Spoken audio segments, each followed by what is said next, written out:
Isu LGBT mana perlu utamakan? Hak warga negara atau maslahat umum? Isu LGBT, ada orang menuntut supaya kita biarkan LGBT, jangan ganggu kerana itu hak individu masing-masing. Kita tak boleh ganggu hak individu orang, privasi orang tak boleh ganggu. Jawabnya, nak tahu betul atau tidak, kena tengok dulu buku perundangan. Kalau buku hukum kata boleh, boleh. Kalau buku hukum kata tak boleh, kena halang, kita halanglah. Faham tak lagi? Mana bukunya? Bukunya Nabi kata taraktu fikum amrayni lan tadillu. Nampak? Abada ma tamassaktum bihima. Aku tinggal kamu dua buku perundangan. Kamu tidak akan sesat selama kamu pegang beramal peraturan-peraturan daripada dua buku ini. Kitab Allah wa sunnatan Nabi, iaitu Al-Quran dan hadis. Faham lagi? Al-Quran dan hadis mengharamkan LGBT. Assalamualaikum dan salam sejahtera. Saya Asmira binti Syarif bernomor matriks BA2116067. Okey, pada hari ini saya akan memulakan dengan isu berkaitan dengan isu lesbian, gay, biseksual, transgender, LGBT di Malaysia. Okey, pengenalan. Masalah kekeliruan gender semakin mendapat perhatian ramai masyarakat di Malaysia ketika ini. Jika di luar negara, ia sudah pasti menjadi kebiasaan dan golongan ini telah diangkat ke tahap yang perlu dihormati sehingga perkawinan sesama jenis adalah dihalalkan di sana. Lihat saja role model mereka, yaitu artis barat yang banyak mengalami kekeliruan gender. Berbeza dengan masyarakat di Malaysia kerana di sini masih mempunyai agama dan adat resam yang perlu dipatuhi oleh setiap kaum di Malaysia.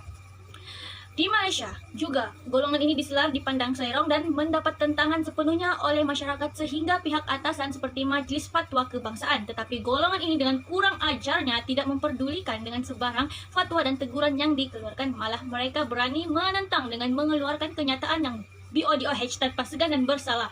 Sejak akhir-akhir ini, isu gejala berkaitan cinta dan hubungan sejenis menjadi ketara dan kelompok masyarakat di negara ini. Ia sering menimbulkan pelbagai reaksi anggota masyarakat, malah menjadi punca kepada konflik sesama mereka. Hakikatnya telah wujud sekelompok anggota masyarakat yang secara terang-terangan telah menerima dan mengakui diri mereka sebagai pengamal kepada aktiviti yang lebih dikenali sebagai lesbian, gay, biseksual, dan transgender atau LGBT. Dalam menangani gejala ini sudah pasti wujud di kalangan masyarakat yang membantah maupun menyokongnya ataupun tidak berpihak kepada mana-mana puak. Namun bagi masyarakat yang berpegang teguh kepada ajaran agama, malah juga membagi kebanggakan mereka berpegang pada nilai murni adat resam kehidupan, sudah pasti menolaknya dan melihatnya ia sebagai satu gejala yang tidak bermoral, menentang ajaran agama dan menyalahi aturan fitrah dan tabri'i. Assalamualaikum dan salam sejahtera. Nama saya Siti Nurain binti Bokti, memegang nomor metrik BB 211611167. Pada hari ini saya akan membentangkan topik lesbian daripada perspektif agama.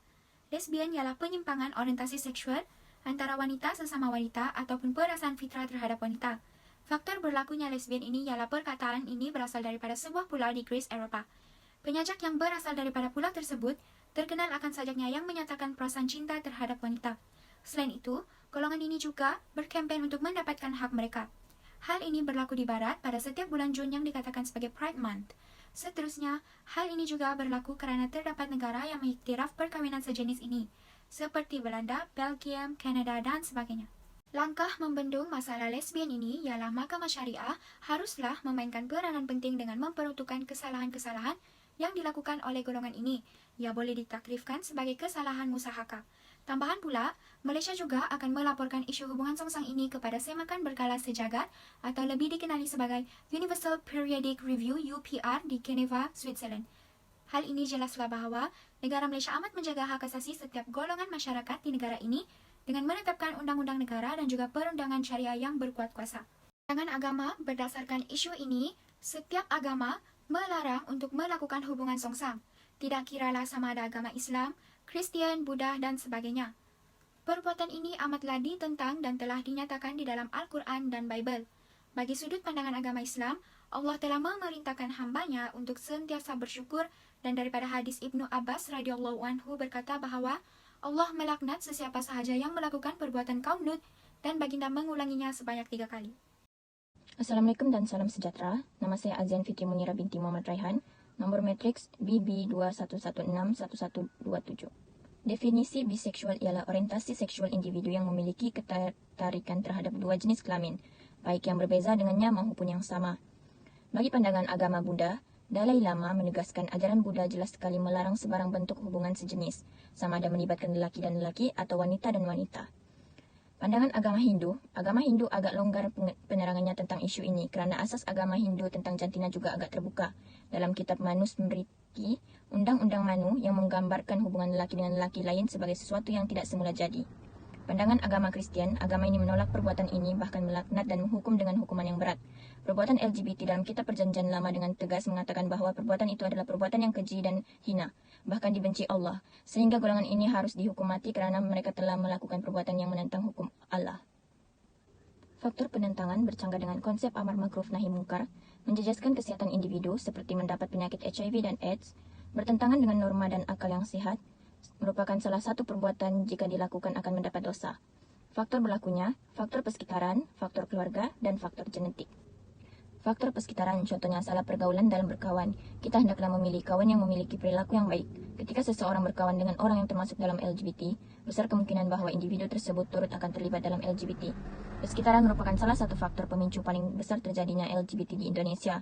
Namun, pengaruh barat juga menjadi salah satu sebab penyimpangan perilaku itu terjadi. Seterusnya, faktor keluarga. Jika seseorang anak mengalami kekerasan di dalam sebuah institusi kekeluargaan, hal ini boleh menjadi salah satu faktor yang menyebabkan dia menjadi LGBT. Sebagai contoh, seorang anak perempuan yang diperlakukan kasar oleh ayahnya atau saudara lelakinya akan menyebabkan dia berfikir untuk membenci lawan jenisnya. Hal ini akan menyebabkan dia memilih untuk hidup sebagai LGBT kerana pengalaman hidup yang penuh trauma dengan lelaki. Faktor genetik maksudnya ialah penyimpangan seksual seperti lesbian, gay, biseksual ataupun transgender. Boleh terjadi kerana adanya riwayat keturunan dari anggota keluarga sebelumnya. Hal ini kerana dalam tubuh manusia, kromosom seseorang lelaki normal ialah XY dan perempuan XX. Namun, di kehidupan nyata boleh ditemukan bahawa seseorang lelaki memiliki kromosom XXY. Kelebihan kromosom ini boleh menyebabkan dia memiliki perilaku menyerupai seorang perempuan. Sebenarnya berlaku. Regarding George Floyd's remarks, where he said that the boycott against Brunei is actually myself as a warning shot to Indonesia and Malaysia, should we have similar anti-Muslim laws? What do you say about that? Of course, we have to take into consideration the concern of the international community, but you must realize that Americans decide on their evolution. The Jabans decide on themselves, the Chinese decide for themselves. Why must Malaysia be dictated by the rest? So I think there are general humanitarian issues, concerns of human rights, of justice, but I think to suggest that because Americans or some other foreigners dictate terms and we must abide, I don't think we can govern like that. We must be fiercely independent, decide what is best for our country, representing the aspirations of our own people. Ini soalan mengenai sama ada kita boleh tunduk kepada tekanan daripada beberapa tokoh asing atau negara asing supaya jangan kita dapat tekanan kalau kita buat apa-apa program atau pelaksanaan undang-undang termasuk undang-undang Islam. Jawapan saya jelas. Kita tentu ambil kira pandangan semua pihak, terutama dalam soal kemanusiaan, soal keadilan, soal kebebasan. Tetapi kita harus ingat, negara ini harus ditadbir oleh pimpinan dan sistem yang harus bebas menjaga kepentingan rakyat dan negaranya dan tidak harus tunduk kepada tekanan mana-mana kuasa itu luar. Mereka boleh beri cadangan tapi kita tidak harus tunduk kepada tekanan. Assalamualaikum doktor dan rakan-rakan sekalian. Hari ini saya akan membentangkan bahagian G dari perspektif agama, yaitu agama Islam. Dalam negara Malaysia dengan agama rasmi adalah agama Islam. Agama Islam dilarang dan tidak dibenarkan untuk berhubungan dengan sesama jenis. Selain itu, Islam mengakui bahawa manusia memiliki hasrat untuk melangsungkan hubungan seks, terutama terhadap lawan jenis. Selain itu, kita boleh lihat dari kisah Nabi Lut dan umat cenderung melakukan hubungan intim dengan kaum sejenisnya. Yang keempat adalah menurut Syahid Sabiq, liwat atau homoseks merupakan perbuatan yang dilarang oleh syara dan merupakan perbuatan yang lebih keji daripada zina. Dan yang terakhir adalah Islam mengatur hal ini dalam sebuah lembaga yang dinamakan dengan perkawinan. Melalui perkawinan, fitrah manusia dapat terpelihara dengan baik. Seterusnya, bagi perspektif agama Kristian, merujuk ajaran Kristian yang terkandung dalam kitab Bible, Genesis 19, iaitu menceritakan tentang kisah Nabi Lut dan kaumnya yang mirip dengan kisah yang terkandung seperti ajaran Islam, iaitu menceritakan akibat yang boleh berlaku seandainya tabiat homoseksual dijadikan normal. Di sini kita dapat lihat dari perspektif agama, tindakan hubungan sejenis adalah dilarang sama sesekali. Dan seterusnya, bagi perspektif agama Buddha, ajaran Buddha jelas sekali melarang sebarang bentuk hubungan sejenis, sama ada melibatkan lelaki dan lelaki atau wanita dengan wanita. Sebarang bentuk seks oral, iaitu seks melalui dubur dan juga tabiat onani adalah dilarang sama sekali. Dan yang terakhir adalah Dalai Lama menegaskan hanya hubungan zakar dan faraj sahaja diterima bagi penganut agama Buddha. Yang terakhir dari perspektif agama yaitu agama Hindu. Dalam kitab Vedik, manusia boleh dibahagikan kepada 3 kelompok utama. Yang pertama adalah Pams Prakritik, yaitu lelaki normal. Dan yang kedua Trix Prakritik, wanita normal. Dan yang terakhir adalah Tritiya Prakriti, kelompok ketiga. Tritiya dipecahkan kepada beberapa kumpulan kecil. Yang pertama adalah Napusaka, yaitu lelaki homoseksual. Dan yang kedua adalah Sandaha, individu transgentina. Ketiga, Kliba, yaitu individu aseksual. Keempat, Savarini, wanita homoseksual. Dan yang terakhir adalah Kamini, individu biseksual. Selain itu, kita dapat lihat bahagian kanan saya, yaitu Dewa dan Dewi. Orang Hindu mempunyai banyak fahaman. Dalam agama Hindu mempunyai satu larangan tentang homoseksualiti dalam kitab Manusmriti, yaitu Undang-Undang Kanun, yaitu Undang-Undang Manu, yang menggambarkan hubungan lelaki dengan lelaki lain sebagai sesuatu yang tidak semula jadi. Yang terakhir adalah hak asasi manusia. Isu hak asasi manusia mesti diuruskan mengikut perspektif Islam dan sesuai dengan acuan Malaysia. Yang pertama adalah proses normalisasi LGBT dalam masyarakat. Yang kedua adalah menuntut hak asasi berlebih-lebihan dan tidak terkawal. Di sini kita boleh lihat bagi yang menuntut hak asasi berlebih-lebihan ini adalah golongan LGBT. Dan yang terakhir adalah ketidakadaan undang-undang mengenai kes tersebut. Assalamualaikum warahmatullahi wabarakatuh dan salam sejahtera. Nama saya Awang Muhammad Zulfakar bin Muhammad Yusuf, berpegang Nometrix BP 2116054. Kos saya ialah ijazah sarjana muda kerja sosial dengan kepercayaan. Gender merupakan seseorang ataupun identiti yang berlainan daripada alam semula jadi. Sebagai contoh, lelaki dengan perempuan. Transgender ialah pertukaran perempuan kepada lelaki.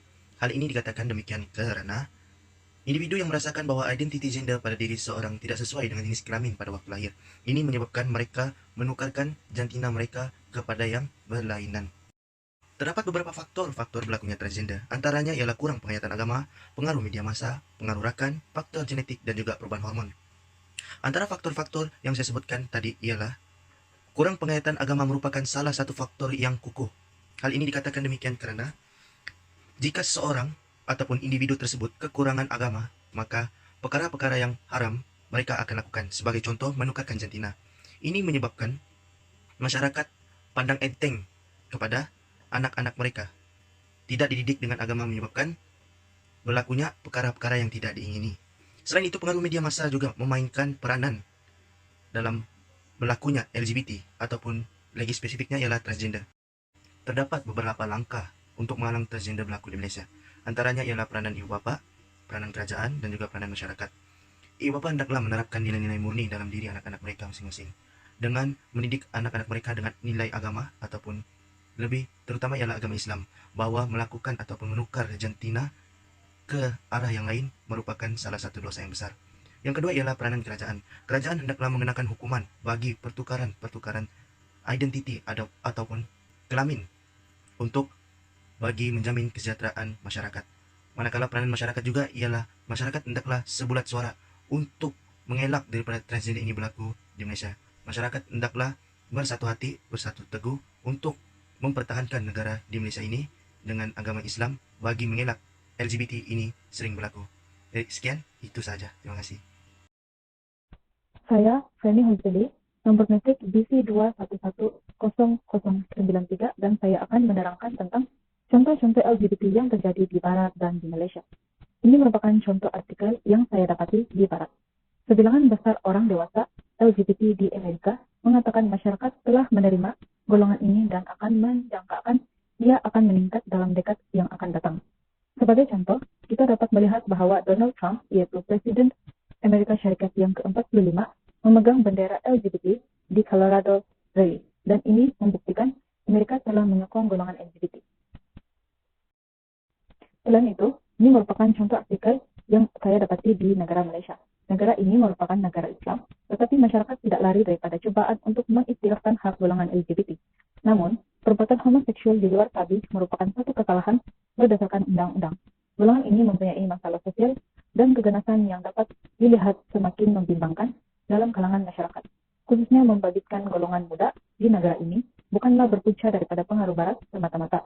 Sebaliknya, Timbalan Menteri Belia dan Sukan, Senator Datuk Seri P. Lian Ke berkata ia turut dipengaruhi oleh faktor-faktor lain yang termasuk psikologi itu sendiri. Sebagai contoh, terdapat beberapa perhimpunan LGBT yang dibuat bagi menyokong golongan ini untuk menuntut hak mereka dan menghentikan keganasan terhadap wanita dan kesaksamaan gender. Ini merupakan film-film yang dibuat dan kita dapat lihat lebih banyak film yang berkaitan dengan gay berbanding golongan-golongan LGBT yang lain, dan kebanyakan film dibuat daripada negara barat. Seterusnya, ialah statistik negara yang menerima golongan LGBT atau homoseksual. Sekitar abad ke-18 hingga 19 di Eropa, hubungan homoseksual adalah dianggap sebagai satu kesalahan, jenayah yang sangat serius, dan perbuatan yang tidak bermoral dalam masyarakat. Dan Belanda merupakan negara yang pertama membenarkan perkawinan sejenis pada tahun 2001. Negara Eropa dan Amerika secara alnya lebih menerima homoseksual daripada Eropa Timur, Rusia, Ukraina, Timur Tengah, dan Afrika. Pada tahun 2002 hingga 2019, terdapat peningkatan 2 angka dalam penerimaan homoseksual ini. Terdapat juga perbedaan penerimaan homoseksual mengikut umur, pendidikan, pendapatan, dan beberapa keadaan bencana. Sebagai contoh, di setengah negara, mereka yang bergabung dengan kumpulan agama lebih cenderung kurang menerima homoseksual daripada mereka yang tidak bersekutu. Yang terakhir, ini merupakan jadwal yang menggambarkan tentang bilangan golongan LGBT. Ia menunjukkan bahwa biseksual lebih banyak berbanding golongan-golongan yang lain, yaitu 40%. Di seluruh populasi LGBT, lebih ramai mengatakan wanita biseksual dan lesbian diterima oleh masyarakat daripada gay, lelaki, dan transgender. Baiklah, berdasarkan keterangan rakan-rakan saya sebentar tadi jelaslah menunjukkan bahwa semua agama tidak menerima isu LGBT ini, tidak kira agama itu Islam, Buddha, Kristen maupun Hindu. Tetapi ada juga masyarakat yang memperjuangkan isu ini sebagai hak asasi dan mereka bebas melakukan apa saja. Ianya mungkin diterima baik oleh negara yang menerima golongan LGBT ini seperti Amerika Syarikat. Tetapi tidak Malaysia. Perlu diingat, Malaysia mempunyai perlembagaan dan adat dasar tempatan di mana setiap isu yang diperjuangkan perlulah bersesuaian dengan perlembagaan negara serta adat dasar tempatan. Ataupun untuk mudah memahaminya, kebebasan bersuara itu bergantung kepada situasi selagi tidak melanggar undang-undang negara dan agama. Perkara ini selaras dengan perlembagaan Malaysia yang meletakkan agama Islam sebagai agama rasmi negara. Maka, dalam usaha untuk membendung isu ini, semua pihak haruslah bekerjasama dan berganding bahu serta mengambil berat berkenaan isu LGBT ini. Kerana setengah sikap masyarakat yang tidak peduli dan menganggap ini sebagai normal menjadikan golongan LGBT ini semakin berani melebarkan sayapnya. Itu sahaja daripada kumpulan kami. Sekian, terima kasih.